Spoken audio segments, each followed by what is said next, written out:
उदास लगे, केहू ना अपन खास लगे।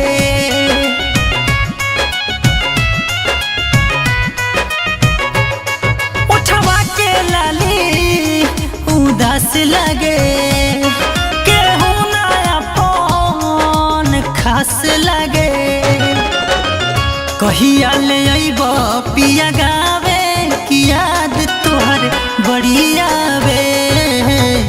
कहिया ले अइबो पिया गावे की याद तोहर बड़ी आवे।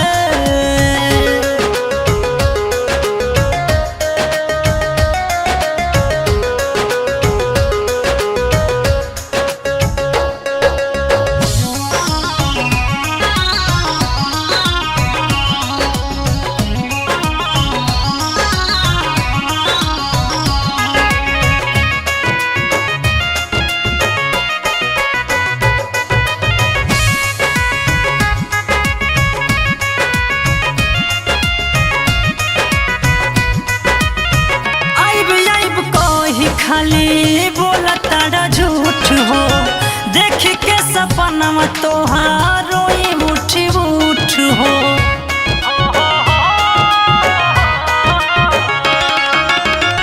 आइब आइब कही खाली बोला तारा झूठ हो, देख के सपना तोहार रोई उठ उठ हो।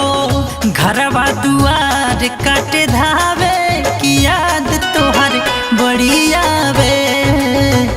कहिया ले अइबो तू गावे की याद तोहर बड़ी आवे।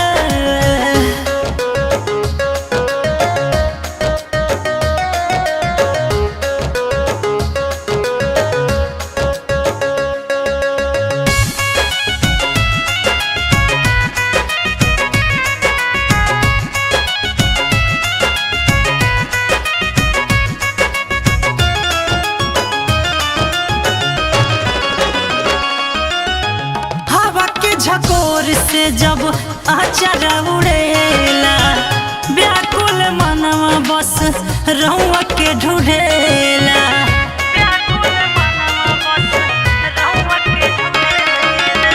हवा के झकोर से जब आचार उड़ेला, व्याकुल मनवा बस रहुआ के ढूंढेला।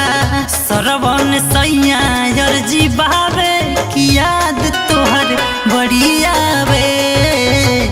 कहिया ले अइबो पिया गावे।